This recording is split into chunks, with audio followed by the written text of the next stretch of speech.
Il est 8h20 juste à la seconde près. Professeur Didier Raoult, bonjour. Bonjour. Vous êtes infectiologue, professeur de microbiologie. Merci d'avoir accepté d'être ici en direct. Vous savez combien je tiens au direct. Fête de la musique, rassemblement, manifestation. Vous avez vu ça, manifestation en plein air, sans distanciation sociale, moins de masques portés. Nous recommençons à nous embrasser, à organiser des barbecues, des fêtes de famille. Est-ce que ce relâchement est dangereux, professeur ? Je ne sais pas s'il est dangereux, et puis globalement, encore une fois, vous arriverez difficilement à me faire prédire quelque chose, parce que c'est pas le fond de ma nature. Il témoigne d'une chose, c'est que la bouffée épidémique est passée derrière nous. Ce qui se passera à l'avenir, j'en sais rien du tout. Et que donc, il est naturel que la vie normale reprenne son cours. Donc, elle se fait plus ou moins rapidement. Là, elle s'est faite progressivement. La vie doit reprendre son cours. On peut pas. Bien. Parce que je lisais votre livre, votre dernier livre qui a été revu d'ailleurs, hein, et je vois à la page 107, l'épidémie est en train de se terminer. Est-ce que l'épidémie est en train de se terminer ? Oui ou non ? Ah, celle-là, oui, si vous voulez. J'ai expliqué plusieurs fois. Oui. Au début d'une épidémie, on ne sait jamais quelle forme elle va avoir. Attendez, c'est pas grave. Les épidémies, elles finissent toujours par s'arrêter, même les pires. Simplement, la forme qu'a l'épidémie est variable en fonction des différents microbes qui la causent. La forme de cette épidémie-là, c'est une forme que l'on a vue, que l'on voit dans toutes les infections à coronavirus saisonnières, c'est-à-dire une courbe en cloche, qui est assez commune, c'est celle qu'on voit pour la grippe, c'est celle qu'on voit. Donc, on peut très bien... Donc elle ressemble à la grippe, quoi. Elle est saisonnière comme la grippe. On ne peut pas dire pour l'instant qu'elle soit saisonnière. Elle deviendra peut-être saisonnière. Pour l'instant, elle a été synchronisée à une saison, qui a été le printemps en l'occurrence. Oui. Ce qu'elle deviendra ultérieurement, on n'en sait rien. Le virus... Oui, on ne sait pas. On ne sait pas du tout. On ne sait pas. Non. Et ce matin, j'avais un auditeur qui m'appelait, qui me disait, qui était à Los Angeles, qui me disait, dans l'Arizona, en Floride, il y a une recrudescence de l'épidémie alors qu'il fait une chaleur folle. Il fait 40 degrés à l'ombre.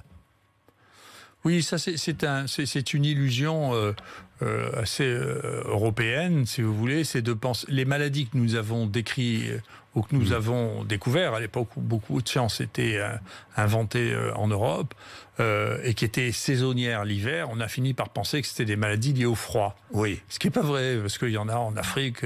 La grippe, il y en a toute l'année en Afrique, et c'est plutôt pendant la saison chaude qu'il y en a le plus. Donc, si vous voulez, le paramètre juste, simple, c'est parce qu'il fait froid qu'il y a le virus de la grippe, est une fantaisie, c'est pas vrai. C'est une fantaisie. Oui, c'est une observation limitée par les Européens de la zone tempérée du nord, de l'hémisphère nord.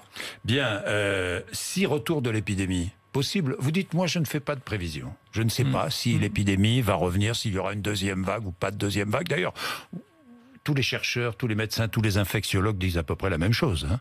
Vous l'avez remarqué, vous dites comme les autres. Les autres disent comme vous. Didier Raoult, si retour de l'épidémie, faudra-t-il reconfiner ?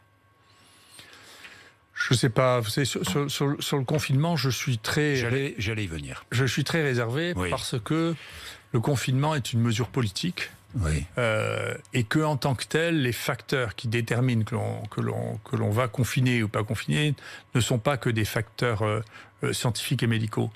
Donc il y a des éléments dans le confinement qui, écoutez, c'est meilleur pour la société plutôt que les gens soient affolés. Le lien de causalité, ce que nous on appelle le lien de causalité, la démonstration que le confinement généralisé permet de mieux maîtriser l'infection n'est pas claire. Bon, la question est plus simple, professeur. Est-ce que le confinement a sauvé des vies en France ? C'est possible, je n'en sais rien. Parce que vous ne le savez pas. Dedans, moi je rappelle souvent, mais comme je dis en même temps, je peux le répéter, personne ne doit s'en souvenir. Vous savez, le désastre de 40, la panique en 40, en juin 40, a fait que les 2/3 des Parisiens sont partis sur la route et qu'il y a eu 100 000 morts dans la débâcle. Plus que les 58 000 soldats qui étaient morts jusqu'à ce moment-là.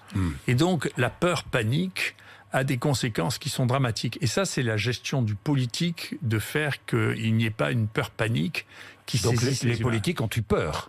Les politiques ont cédé à la peur pendant cette période. Je ne sais pas s'ils ont cédé à la peur ou géré la peur, j'en sais rien. Vous ne savez pas. Gérer la peur, éclairée par qui? Éclairée par des scientifiques, Didier Raoult.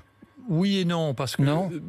Non. Ce conseil scientifique n'était pas composé de scientifiques?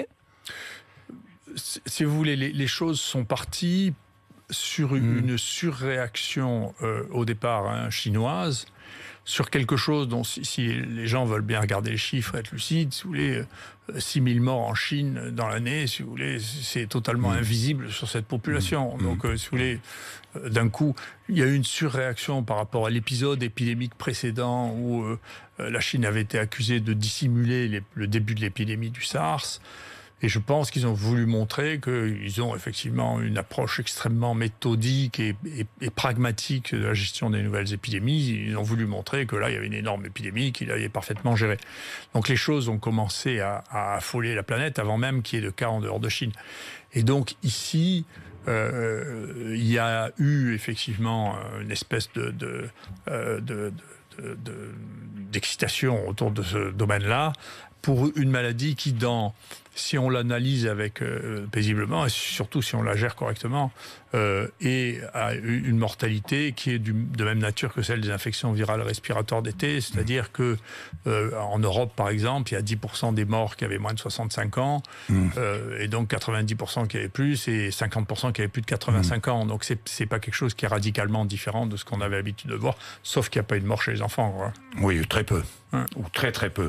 Didier Raoult, vous avez dit hier, moi je vous ai regardé hier. Je vous remercie. Non, comment l'avez-vous trouvé d'ailleurs cette... C'est intéressant, moi je trouve que c'est... Ce moment à l'Assemblée. Je pense que là, je sais pas, je pense que là, les politiques font leur métier, c'est vraiment leur métier, hein, c'est bien. C'est bien, bon. J'étais un ovni, avez-vous dit dans ce conseil scientifique. C'est vrai, non, c'est vrai, vous étiez un ovni. Hein, pas de vrais sachants dans ce conseil? Écoutez, vous l'avez dit. Écoutez, moi j'ai mes mesures à moi. Si vous voulez, j'ai un conseil scientifique que j'ai monté. Si vous voulez, c'est pas le même niveau. Ouais, vous êtes d'un autre niveau.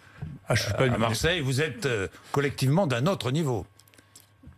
D'abord, dans les maladies infectieuses, c'est vrai. On nous le fait payer. Là, j'ai mes collaborateurs qui ont été sanctionnés hier au Conseil national des universités pour ça. Ce que je regrette, c'est pas bien, mais enfin, le temps passera. Une victime. Vous êtes une victime, Didier?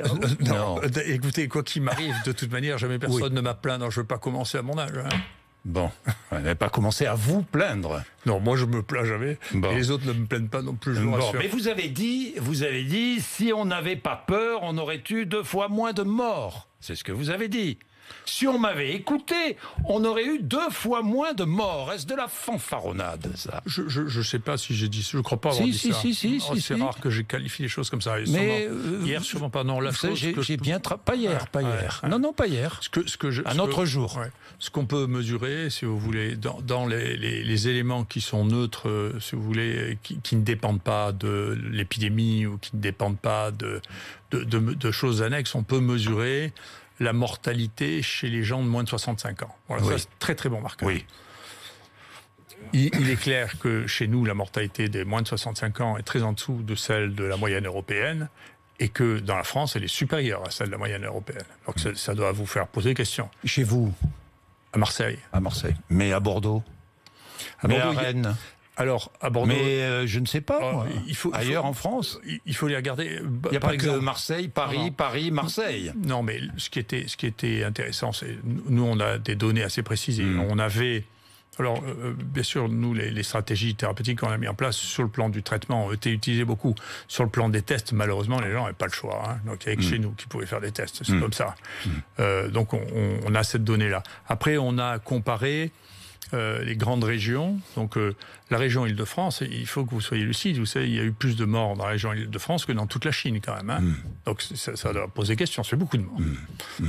Il y a eu dans le Grand Est... Il y a eu beaucoup de morts aussi en Lombardie, il y a eu beaucoup de morts dans le Grand Est, oui. Mais la structure de la mortalité... Beaucoup de morts à New York aussi. Dans le Grand Est et dans la région parisienne est très différente parce que dans le Grand Est, il n'y a pas de surmortalité par rapport à l'Europe chez les sujets jeunes. alors qu'ici, il y en a. Et que donc ça doit poser une question. D'autre part, nous, on peut comparer quand même la mortalité des gens hospitalisés, on peut comparer la mortalité des gens en réanimation, on peut comparer... Et ça, il y a des différences qui sont significatives. Alors, vous avez dit justement, pour corroborer ce que vous venez de dire, on n'a pas soigné les gens. C'est un choix qui a été fait, effectivement. On n'a pas soigné les gens. C'est-à-dire que vous affirmez que des médecins ont tué des patients, s'ils n'ont pas soigné. Non, gardez vos déductions pour vous-même. Mais ce ne sont pas des déductions. Si, vous faites des déductions. Ce que je vous dis, globalement, quand on dit aux gens, si vous êtes malade, restez à la maison et prenez du Doliprane, on ne soigne pas les gens. Voilà, point final. Après, les déductions... Donc on risque de les tuer. Ils risquent de mourir, en tout cas. Oui, on risque de les tuer, les médecins qui prennent ces décisions. Que les gens meurent ou que vous les tuez, c'est un point différent. Moi, j'assume très bien ce que je fais. Chez moi, les gens que j'ai soignés, il y a 0,5% de mortalité, c'est la plus basse au monde. Vous avez dit aussi, pardon Didier Raoult, vous avez dit aussi, ici à Paris, on comptait les morts, moi je comptais les positifs. Vous l'avez dit. Oui, c'est vrai. C'est vrai ? Mais les statistiques... n'est-ce pas insultant quand même à l'égard des soignants de France, des familles de victimes. Je vous pose franchement, ça a choqué. Vous comprenez que ça a choqué ? Mais vous croyez, alors je vais vous dire, allez-y, ici à Paris, je ne viens pas souvent. Oui, mais ici, tant mieux. À Marseille, je suis extraordinairement populaire. Mais je ne savais pas comment les choses sont à Paris. Ça n'a rien à voir, ça. Si. Donc vous croyez que les gens... Vous croyez que les gens... C'est pas la popularité qui soigne, Didier Raoult. Non, c'est moi qui soigne. Bon, c'est pas vous non plus qui soignez. Non, vous avez déjà soigné quelqu'un dans votre vie. Moi, je suis pas vous avez sauvé quelqu'un dans votre vie. Non, alors calmez-vous. Non, mais Didier D'accord. Raoult, Non, écoutez, calmez-vous. Non, mais donc m'expliquez pas la médecine et m'expliquez pas ce que c'est soigner les gens. Je n'ai fait que soigner les gens. J'ai fait soigner les gens, mais si vous faites pas le diagnostic des gens, vous pouvez pas les soigner. D'accord. Donc quand qualité de médecin, ce que je vous ai dit et ce que je vous répète, et n'en faites pas de déduction foireuse. Je vous ai dit, quand on dit aux gens ne faites pas de diagnostic, restez à la maison et que le message du SAMU... On tue des gens. On ne tue pas des gens. Écoutez, vous allez me le répéter 10 fois, puis je vais me lever et m'en aller. Donc vous écoutez ce que je vous dis, d'accord ? Ce serait une erreur. Non, je m'en fiche de vous. De votre moi aussi. Je m'en fous aussi. Voilà. Donc si on s'en fout, on peut partir tous les deux, je m'en fous. Bon, alors allez-y. Vous l'avez bien compris. Allez-y. Je m'en vais ? Allez-y. De nombreux professeurs de médecine. Allez-y. Ne partez pas, j'ai des questions à vous poser. Non, mais posez-moi des questions intelligentes et arrêtez de me répéter les choses. Alors, est-ce que vous avez tué des gens et tué des gens ? Ça n'est pas intelligent. Ne me dites pas que je ne pose pas de questions intelligentes. Si, je vous le dis. Bon. Vous n'êtes pas journaliste. Je ne suis pas journaliste, mais je suis un humain normal. Moi, je ne suis pas médecin, vous n'êtes pas journaliste, on est d'accord. Ne me donnez pas de change de sujet. Je change de sujet. De nombreux professeurs de médecine, des femmes, des hommes, médecins, infectiologues, sont-ils achetés par l'industrie pharmaceutique ? Oui ou non ? Non, mais vous posez des questions qui sont trop simples. Je suis désolé. C'est pas acheté. Est-ce qu'ils ont des conflits d'intérêts ? Est-ce qu'il y a des conflits d'intérêts ? C'est évident qu'il y a des conflits d'intérêts. Bien sûr. Enfin, quand vous avez les objectifs de l'essai majeur étaient de faire exclusivement du Remdesivir, alors qu'on savait exactement au même moment que le seul qui avait fait la preuve de son efficacité, c'est l'hydroxychloroquine, et qu'on ne parle absolument pas de l'hydroxychloroquine dans les essais thérapeutiques mis en France. Mais pourquoi ça ? Parce que c'est un laboratoire, Gilead, qui fabrique, qui propose ce traitement ? Oui, c'est le médicament de Gilead. Ouais. C'est pour ça. Et ces médecins certains médecins sont achetés par l'industrie pharmaceutique. Écoutez, arrêtez, je sais que vous êtes journaliste, mais arrêtez de dire il est acheté, arrêtez de dire il a tué, c'est pas des termes que j'emploie. Non, mais je sais que vous ne les employez pas, c'est vrai. Gardez-les pour vous, parce que la troisième fois je vais me lever et m'en aller, parce qu'on ne me parle pas comme ça, et n'essayez pas de me faire dire qu'il y a des gens qui sont achetés, ni qu'il y a des gens qui ont tué. Je dirai pas ça, et c'est indigne de dire des choses pareilles. Donc, alors je sais pas qui vous avez l'habitude de parler. Et personne je n'ai pas dit ça, j'ai dit... Oui. Encore une fois, qu'il y avait des conflits d'intérêts. J'ai dit que quand on recevait de l'argent, ce qui est une règle générale, d'une industrie dont on va parler des produits, on doit, le mentionner, ce qui souvent n'est pas fait, et deuxièmement, on doit renoncer à faire partie d'un groupe qui est le conseiller de l'État, sur des médicaments avec qui on a des relations. Et ça n'est pas que des relations financières, ça peut être des relations personnelles. C'est-à-dire que si on est marié avec quelqu'un qui est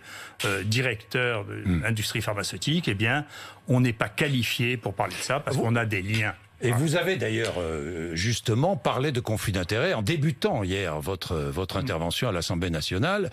Alors vous avez une fondation. je ne vous accuse pas de conflit d'intérêts, hein, professeur Raoul, que les choses soient claires. Une fondation qui gère votre institut, qui est un institut qui fait un travail remarquable, tout le monde s'accorde à le dire. Vous avez donc une fondation. Et dans cette fondation, évidemment, il y a des laboratoires. C'est normal. Il n'y en a plus. Il n'y en a plus du tout aujourd'hui? On avait essayé, c'était au moment où les fondations ont été créées, un des objectifs du Grand Emprunt avait été de faire ce qu'on appelle la recherche translationnelle, c'est-à-dire de mettre un pont entre la recherche fondamentale, la recherche médicale et le développement économique. Et donc, on avait fait le tour. Et parmi les gens qui auraient pu qui n'ont pas été fondateurs, mais qui ont été partenaires, j'avais rencontré à l'époque les gens de Sanofi qui ont beaucoup de drogues anciennes sur lesquelles on réfléchissait déjà à faire du repositionnement. Le Doliprane, parmi les drogues, le Plaquenil, hein, enfin, c'est pas Sanofi, c'est des drogues. Il y a 32 laboratoires qui vendent le Plaquenil dans le monde. C'est des drogues génériques. Et donc, on a commencé les discussions, ça les a pas intéressés. Au bout de 3 ans, au bout de 4 ans, ils sont partis, ils ont donné 50 000 € par an à la fondation. Et pour que les choses soient claires, on ne peut pas utiliser, quand on donne de l'argent à une fondation, en dehors de contrats passés avec la fondation, lorsqu'on finance une fondation, il ne peut pas y avoir de lien. Donc, plus de lien avec Mérieux? Si, c'est un de nos fondateurs, Mérieux. Oui, bien sûr. Mérieux qui travaille sur les vaccins et sur des tests de dépistage. Mérieux ne travaille pas sur les vaccins, pourtant que je sais. C'est un laboratoire qui... Seva aussi, je crois. Seva. Seva qui est un laboratoire de santé animalière, c'est cela? Non, avec Seva, il y a un contrat d'un de mes collaborateurs avec Seva pour évaluer l'efficacité d'un vaccin pour la leishmaniose et les chiens, je crois. D'accord. Ce qui vous a permis peut-être de tester plus facilement aussi, non? Parce que c'est un choix que vous avez fait, un choix qui s'est avéré judicieux, hein, Didier Raoult. Alors vous avez beaucoup reproché finalement aux responsables politiques en France de ne pas avoir testé plus tôt. En avait-on les moyens d'ailleurs? Oui, bien sûr. Ce qu'on a développé, si vous voulez, parce que je pense que c'est la biologie moderne, c'est à laquelle il va bien falloir se mettre, si vous voulez, c'est qu'il y a une explosion du diagnostic moléculaire qui est absolument colossale. C'est-à-dire qu'on a les moyens facilement maintenant de tester les 20 virus qui donnent des infections respiratoires, et que donc c'est une chose qui doit rentrer dans les mœurs, devenir systématique, et que donc nous, on a des outils qui permettent en particulier de fabriquer nous-mêmes nos réactifs, ce qui fait que ça coûte 10 ou 100 fois moins cher, et qu'on a l'habitude de faire ça. Donc on a une organisation pour le faire, et on considère bien entendu que c'est critique, c'est-à-dire que le diagnostic des maladies infectieuses actuellement, la plupart du temps, est moléculaire. Donc c'est des outils qu'on a développés. Alors, l'hydroxychloroquine, si l'on avait administré ce traitement à tous les patients atteints du coronavirus, combien de décès aurait-on pu éviter? On aurait pu éviter beaucoup, franchement. Beaucoup de décès en France. Non, mais globalement, il y a un travail qui vient de sortir de l'Assistance publique de Paris, qui a comparé le groupe sur 4500 personnes, le groupe de ceux qui avaient reçu l'hydroxychloroquine, au groupe de ceux qui n'avaient pas reçu. Il y a 20% de morts en moins dans le groupe d'hydroxychloroquine. Ce n'est pas mes données à moi, c'est les données faites ici à Paris. Donc on a calculé que sur leur échantillon, eh bien, si cette donnée-là, qui était très significative, était généralisée, ça faisait déjà 150 morts de moins. Mais pourquoi est-ce que ce médicament, ce traitement, je préfère, l'hydroxychloroquine, pourquoi est-ce que ce traitement n'a pas été administré sur toute la planète, puisqu'il était si efficace? Je ne comprends pas. Parce que vous ne regardez pas la planète. Parce que je vous dis, il y a 4,5 milliards de personnes dans le monde qui vivent dans des pays dans lesquels l'hydroxychloroquine est recommandée pour le traitement du Covid. Au Brésil, aux États-Unis? Au Brésil, aux États-unis, en Inde, en Chine, en Corée. Il y a beaucoup de morts au Brésil, aux États-Unis. Mais... Aux États-Unis, elle n'est pas recommandée de manière générale. Et globalement, vous savez... Il y a eu débat. Oui, il y a eu un débat. Non, mais moi, je vous parle de pays dans lesquels c'est recommandé. Donc, pas d'extrapolation hasardeuse. En Inde, en Chine, dans tout l'Extrême-Orient, dans tous les pays du Maghreb, la moitié des pays d'Afrique noire, une grande partie de l'Amérique du Sud. Donc, vous savez, quand vous comptez tout ça, ça fait Donc 4,5 milliards de gens. Oui. Donc c'est pas parce que vous vous focalisez d'abord sur Paris, ensuite sur l'Europe de l'Ouest, c'est pas le centre du monde. Pas parisien. C'est pas le centre du monde. Oui. Donc c'est pas parce que. Bien d'accord. Vous n'avez aucun doute sur l'efficacité de ce traitement. Là, je vous le dis, vous n'avez aucun doute sur l'efficacité de ce traitement. Non, mais vous savez, chacun doit rester dans son métier. Oui. Nous, on a détecté massivement les gens, on a fait 5000 diagnostics de Covid, on en a traité 4000, sur les 4000, la publication est online aujourd'hui, sur les 4000, il y en a 3700 qu'on a rapportés, sur les 3700, il y a, je crois, 3200, 3300 qu'on a traités par hydroxychloroquine et azithromycine, et on a une mortalité de 0,5%. Après, vous pensez un peu ce que vous voulez. Non, mais je ne pense rien. Non. Je vous pose une question. Donc, mais moi, ne croyez pas que je pense. La question, moi, je n'ai pas de questions sur les travaux scientifiques des autres. On a décidé de diagnostiquer les gens, de les prendre en charge, de les traiter. Dans les éléments de ce traitement, il y avait l'hydroxychloroquine et l'azithromycine, mais il n'y a pas que ça, il y avait tout le soin. Les conditions de diagnostic qui avaient été données après peut-être l'opinion du conseil scientifique, je n'en sais rien, étaient des conditions diagnostiques qui ne s'appliquaient pas à cette maladie, parce que cette maladie, personne ne la connaissait quand on a commencé à faire des recommandations. Est-ce qu'on la connaît d'ailleurs vraiment encore bien? Moi, oui. Vous la connaissez bien. Oui. Oui. Vous la maîtrisez, là. Je la maîtrise. Vous la connaissez bien. En tout cas, mieux que les autres. Oui. Mieux que les autres. Ah oui. Mais vous faites tout mieux que les autres ou pas? Non, mais écoutez, qu'est-ce que vous voulez que je vous dise? Je m'en fous.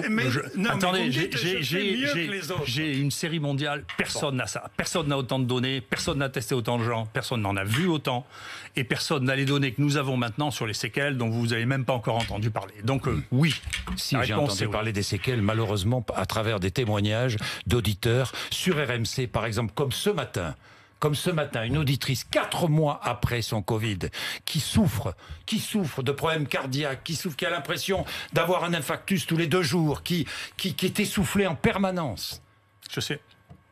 Que savez-vous justement sur ces séquelles, puisque vous connaissez cette maladie? Que savez-vous sur ces séquelles? Sur ces séquelles, effectivement, on se rend compte que, y compris chez des gens qui n'étaient pas considérés, que nous avons diagnostiqué, chez qui on a fait les scanners. On a fait beaucoup de scanners, pas autant que ce qu'on pouvait, mais on a déjà fait 2300, ce qui est plus que les autres. Donc on a analysé. Dedans, on a trouvé des lésions, y compris des lésions sévères. On a trouvé chez 65% des gens qui n'avaient pas de signes respiratoires. Donc à qui on disait au SAMU, c'est pas la peine de venir. 65% d'entre eux avaient des lésions au scanner. Dans ces 65%, dans ces gens, il y avait 11% des gens qui avaient des lésions sévères au scanner et qui n'étaient pas considérés comme devant être... S'ils avaient téléphoné au SAMU, on leur aurait dit de ne pas venir. C'est les consignes qui étaient données. Dans ces gens-là, nous les avons reconvoqués. On a reconvoqué 200 pour voir ce que devenait ça, pour savoir, parce que les Chinois, il fallait la littérature chinoise aussi. Les Chinois ont décrit des fibroses pulmonaires, c'est-à-dire qu'il y a des espèces de cicatrices envahissantes qui se mettent au niveau des poumons, et effectivement, on trouve ça. Donc il y a 30% des gens qui sont passés en réanimation et qui en sont sortis, qui maintenant, eux, c'est pas la deuxième vague d'infection, c'est la deuxième vague de la maladie. Il y a les séquelles de la maladie. Il y a 30% qui ont des fibroses. Ouais. Et on ne sait pas jusqu'où ça va. En Chine, il y a des gens... Donc là, on ne sait pas. Non, on ne sait pas. On regarde les choses évoluer à notre niveau. On sait qu'il y en a qui peuvent évoluer peu, mais il y en a qui peuvent évoluer très mal, puisque les Chinois ont fait 3 greffes pulmonaires. Ce qui veut dire qu'on ne sait pas tout. Loin de là. Non, bien sûr. Pour l'instant, on en est à ce stade-là. Nous, ce qu'on est en train de découvrir, qui n'avait pas été décrit par les Chinois, parce qu'on utilise beaucoup un appareil d'exploration du cerveau qui s'appelle le PET scan, on est en train de voir les modifications cérébrales qui ont été associées en particulier avec la perte de l'odorat. Et on est en train de comprendre pourquoi il y a des gens qui ont des troubles de concentration, des troubles de mémoire. Et on voit les images qui nous permettent de savoir où c'est et qu'est-ce que c'est. Je reviens sur les politiques. Certains nous ont menti, franchement. Je sais pas ça. C'est pas du mensonge. Bon, j'oublie le mot. Et Emmanuel Macron, vous consulte toujours, vous téléphone toujours? Je lui fais parvenir toutes les informations que j'ai. Oui, régulièrement. Ouais. Régulièrement. Il en tient compte. Écoutez, non, mais il moi, vous répond. Ce que je veux dire, il vous répond. J'ai vu un certain nombre de choses que je lui avais dit qui ont été utilisées. Donc, les médailles pour les soignants, c'est vous? On dit que c'est vous. C'est vrai? Parce que racontez-moi. Non, mais vous avez... quoi, les médailles de l'épidémie? Il y avait une médaille des épidémies qui existait, et ça fait partie des choses qui ont été remaniées et sous Pompidou. Et tout ça a été regroupé avec l'Ordre du Mérite, et toutes ces médailles spécifiques ont disparu à cette époque-là. Et je trouve que c'est bien de marquer symboliquement pour les gens qui ont investi beaucoup, il y en a eu beaucoup, des gens qui ont investi beaucoup. C'est bien de marquer symboliquement que l'État leur est reconnaissant. Oui, vous avez vu, l'hôpital public et privé, d'ailleurs, les derniers chiffres annoncés, là, Olivier Véran, qui est prêt à injecter 6 milliards, je dis bien 6 milliards d'euros pour augmenter les salaires à l'hôpital. Hôpital public, EHPAD, et aussi dans le privé. 6 milliards, c'est indispensable. C'est indispensable parce que, si vous voulez, encore une fois, je trouve qu'on ne regarde pas suffisamment les données réelles, les chiffres. Et pour la santé, c'est assez simple. Il y a quelque chose qui est produit par l'OCDE tous les ans, qui s'appelle Human Health at Glance. Et donc, si vous regardez, les médecins qui travaillent dans le public en France sont parmi les moins bien payés de toute l'OCDE. On manque de médecins. Les infirmières aussi. Les infirmières aussi. On manque de médecins. Les aides-soignantes. On manque d'équipements en radiologie, qu'on est un des plus mal placés. On manque de scanners, on manque de trucs. Et ça a été une vraie volonté politique qui, il y a des décennies, qui était un mécanisme intellectuel qui disait, si on diminue l'offre, on va diminuer la demande, ce qui est un fantasme. Et donc, moins de médecins, moins de machines pour diminuer l'offre. Est-ce que vous regrettez de vous être exposé médiatiquement comme vous l'avez fait, non? Je vous dis ça parce que certains disent, ou peut-être le dites-vous, je suis le professeur du peuple contre les mandarins. Non, mais c'est les autres. Écoutez, je m'en fous. Ils ont des raccourcis. Non, mais je m'en fous un peu de ce qu'on dit. Vous en foutez complètement. Ça m'indiffère. Vraiment. Ce qu'on dit de vous, vous en foutez. Je m'en fous complètement. Ouais. C'est pas mon problème. Ouais. Quel est votre problème? Je n'ai pas de problème du tout. Je fais très bien. Non, mais je vous dis ça comme ça, quoi. Non, mais vous savez, moi, la seule chose qui m'intéresse, c'est l'estime de moi-même, ce qui est un point très important. Donc, j'essaie d'être en accord avec moi-même et pas avoir honte de moi. Je fais ce qu'il faut pour. Et je suis prêt à prendre des risques pour être effectivement en accord avec moi-même. Et l'estime des miens, c'est déjà bien. Hein. Oui, ça c'est important. Et le reste, nous avons un point commun, vous voyez. Oui. Et le reste, si vous voulez, c'est pour avoir l'estime de moi-même, je dois faire ce que je pense devoir faire. Mais est-ce que vous, quand même, des contradictions, j'ai relevé, je ne vais pas faire la liste parce que je ne vais pas vous pousser à partir, mais des contradictions. J'en ai relevé des quantités dans vos déclarations. Non, mais écoutez, il n'y a pas. D'abord, plus on parle, plus on a de chances de dire des bêtises. Oui, ça c'est vrai. Ce qui est juste partagé. Arithmétique. Oui. Deuxièmement, l'idée que les humains, moi je ne suis pas un disque, l'idée que les humains ont et disent et expriment les choses de la même manière, ou même pensent la même chose à tous les moments, est un fantasme. C'est pas vrai. Donc, bien entendu, moi j'ai l'habitude de dire les humains sont des en fonction de l'évolution d'un virus. Oui, et puis en fonction de la perception qu'on a des choses, vous savez, notre perception des choses n'est pas du tout une perception objective. On a une perception des choses qui évolue avec la connaissance, la réaction que l'on perçoit. On interagit avec le monde dans lequel on est. Donc, bien entendu qu'on change. Vous vous rendez compte aujourd'hui de l'importance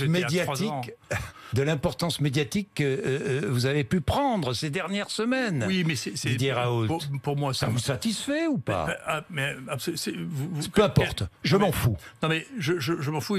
Qu'est-ce que vous voulez que ça m'apporte? Mais vous avez vu les politiques qui se sont écharpés à votre propos, vous avez vu ça? Vous avez vu les soutiens, ceux qui vous soutenaient, ceux qui vous... Non, mais je vais vous dire, moi je ne crois pas que ce soit moi, du tout.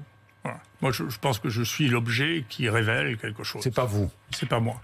C'est ce que je répète souvent, je m'excuse de le répéter, vous savez, c'est les ruses de la raison de Hegel. C'est-à-dire, à un moment, il y a un problème de fond dans cette société, et il s'exprime comme il peut. Et vous le voyez bien, ce tâtonnement existe partout, dans toutes nos sociétés. Il y a, vous voyez bien, ces choix, y compris celui d'un outsider improbable qui était Macron comme président, ou Trump aux États-Unis. Vous voyez bien ces changements. Vous avez voté Macron ? Ça, c'est ma vie privée, ça ne me regarde pas. D'accord. Je vous répondrai Et puis pas. à Marseille, Pour qui allez-vous voter d'ailleurs? Parce que Ça vous là, vous pas. êtes sollicité aussi à Marseille. Non, ça ne vous regarde pas. Non. Parce que j'ai vu Martine Vassal qui venait vous voir. Très bien, elle vient me voir. Écoutez, tout le monde a le droit Ils de viennent faire. tous vous voir d'ailleurs, non? Oui, de toute manière, non, mais j'ai eu et j'ai vu tous les gens qui me demandaient, parce que je trouve que c'est mon rôle d'informer les gens. Je ne l'informe pas qu'à travers notre média, nous. J'informe les gens quand ils me le demandent et qu'ils ont des responsabilités, je leur parle. Oui, Et la politique ne vous fascine pas particulièrement? Non, c'est pas mon métier. Je trouve que c'est extrêmement difficile. Vous n'en ferez jamais? Non. Jamais. Oh, écoutez, j'ai dû en faire, ça ferait longtemps. Je n'ai pas commencé à mon âge à changer le métier, enfin, franchement. Oui. Il y a un temps pour tout. Nous avons un point commun, là. C'est-à-dire que nous ne ferons jamais de politique, ni vous ni moi. Dites-moi, Didier Raoult, pourquoi avez-vous dit, il est vraisemblable, parce que ça m'a surpris quand même, il est vraisemblable qu'une partie de l'activité humaine ait aidé à générer le réchauffement du climat, mais je suis sceptique.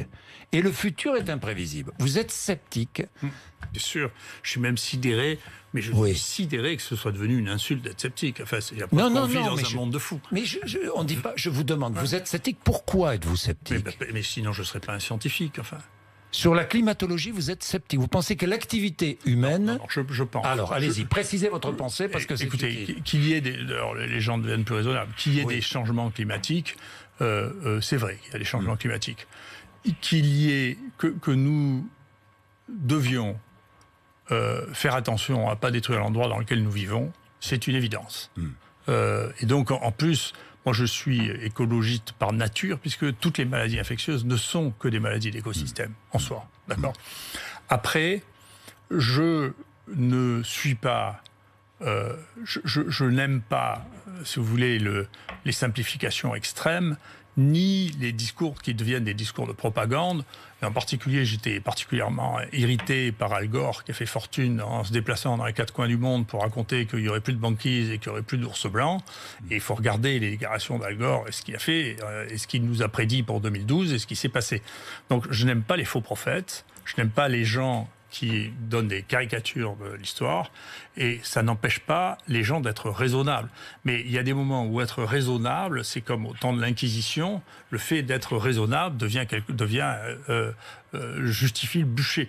Donc le scepticisme, c'est la nature même des scientifiques. Si vous cessez d'être sceptique, si vous cessez... Vous doutez de tout.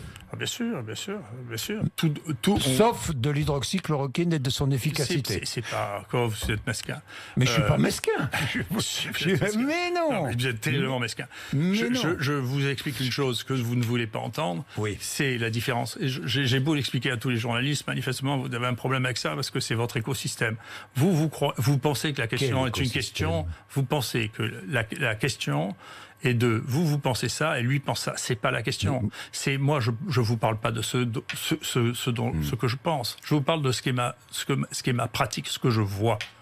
Peut-être que mes sens... L'efficacité, donc, de ce que vous voyez. De ce que je fais. Donc il y a une différence entre dire et faire. Vous faites... Et vous ne doutez pas du résultat de ce que vous avez fait. Non mais écoutez-moi, vous l'assumez très bien, mais ça ne me gêne pas. Dans l'IHU, il est mort 38 personnes parmi les Oui. gens qui avaient un Covid et qui sont morts, moins que partout ailleurs, et je sais exactement de quoi ils sont morts. Donc vous pouvez toujours me raconter des falaises en me disant que l'hydroxychloroquine les tue par truc. Vous me demandez si je le crois, je ne crois pas. Non, c'est une généralité. Bon, d'accord, merci beaucoup. Non, c'est toujours, je vous le dis beaucoup plus directement. Vous avez compris, j'imagine. Et donc, si vous voulez, vous pouvez me dire, oui, mais lui dit ça, mais qu'est-ce que vous voulez que ça me fiche? Sauf si mes sens me trompent, ce qui est toujours possible. C'est pas ce que j'ai vu, mais comme je suis pas tout seul, et qu'on est très nombreux à travailler là-dedans, et qu'on regardait tous les jours, 2 fois par jour, tous les patients, qu'est-ce qui se passe? Qu'est-ce qui arrive? Est-ce qu'on doit les passer en réanimation? Est-ce qu'ils peuvent sortir? Est-ce qu'ils sont encore contagieux? Moi, je ne vous parle pas, vous savez, des études qui sont faites actuellement et qui sortent, dans lesquelles on saisit sur le plan informatique les dossiers qui ont été remplis plus ou moins bien, on fait des analyses avec ça, que personnellement ne m'émeuvent pas. Voilà. Donc je vous parle d'expérience, et l'expérience, ça n'est pas... C'est une autre forme de savoir que la littérature, c'est une autre forme de perception du monde, c'est l'expérience physique. Bien, merci professeur Raoult d'être venu ici en direct, je dis bien en direct, ce matin sur RMC et BFM TV. Il est 8h54.